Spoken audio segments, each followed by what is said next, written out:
Ito yung area ng Laguna, which is Magdalena, Liliw, Nagcarlan.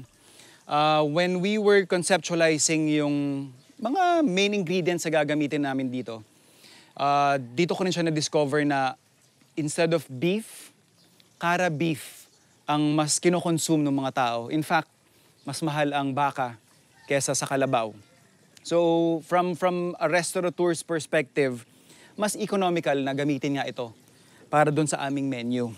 So isa rin sa mga naisip kong ilabas, maging staple ng aming restaurant is yung aking signature dish na tinatawag kong Cara Beef Oragon. Nagbe-blend siya doon sa narrative na gusto naming ikwento when we're letting our guests experience kung bakit sila bumibisita dito sa Good Food Farm or sa Anihan Sustainable Gastronomy. So we have here, part of the preparation that we do is of course, pre-cooking yung ating karne. So lalagay lang natin yung ating Cara beef, cut na rin natin yan into portion para mas mabilis. Ang pinaka-importante lang dito is yung aromatics na makakasama niya.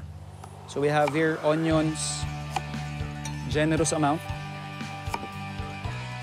Most of the dishes na nilalabas namin are determined by formula, ibig sabihin by percentage. So yung beef natin, tinitimbang namin yan. And then kung ilang bawang at sibuyas at iba pang sangkap, dinidetermine namin yan by percentage. So kagaya nung aming sibuyas tsaka bawang, 10% nung pinaka-weight nung Cara beef ang inilalagay namin. So if you have 1,000 grams ng Cara beef, we'd normally use mga 100 grams ng sibuyas o 100 grams ng bawang. Aside sa sigurado kaming consistent yung lasa at timpla nito, mas madali rin mag-production or mag-produce from our kitchen side. And then yung ating bay leaves. Fish sauce.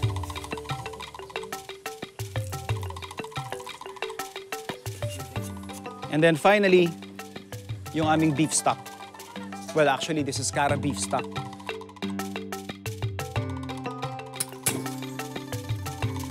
Habulan lang natin ng pepper.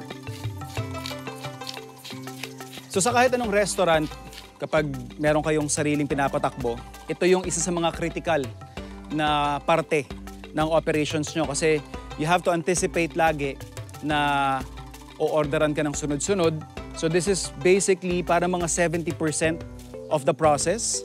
And dito rin yung critical in a sense na nai-infuse mo siya or natitimplahan mo at napapalasa yung main ingredient natin, which is yung Cara beef. So we'll just bring this to a boil and then we'll slow cook this for about 2.5 to 3 hours.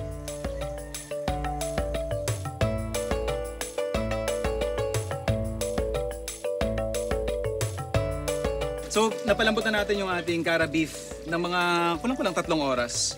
And of course, I also had to replenish yung kanyang stock sa paganyang katagal na lutuan. Kailangan alalayan mo siya ng sabaw.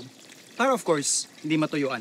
Now, typically here in the restaurant, dito natatapos yung pinaka-preparation namin. So, palalamigin namin ito. And then, titimbangin. Saka namin ilalagay doon sa aming mga freezers. Then, buhusan natin yung stock. Tatabi rin natin lahat yan.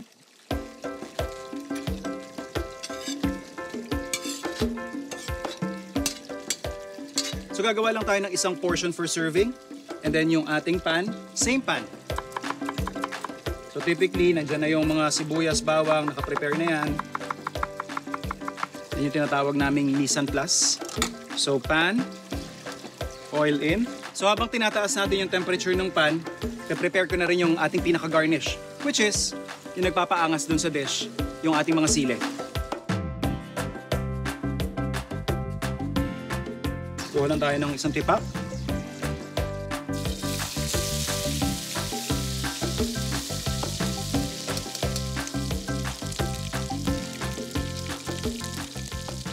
Then, habol natin yung ating sibuyas.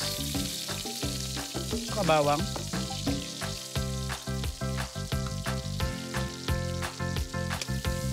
Then, lagay na natin yung pang-finish, yung ating kakanggata.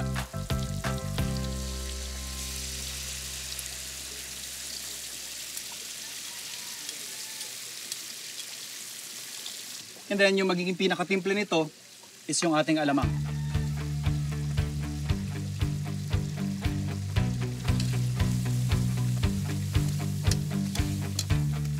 So, sisimmer lang natin to on low heat na mga around 10 minutes. And then after nun, pwede na tayo mag-plate.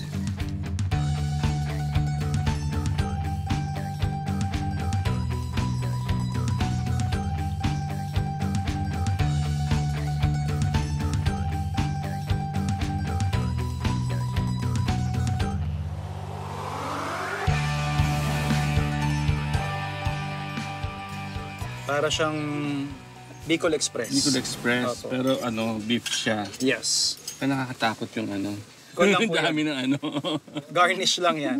Yung chilies. Yeah, tikman natin. Yeah. Let's dig in. Very tender siya, ha? Yeah. Kasi in-expect mo pag kalabaw, matigas, no? Pero it's very tender. In fact, mas tender pa nga siya kasi sa Beef. baka.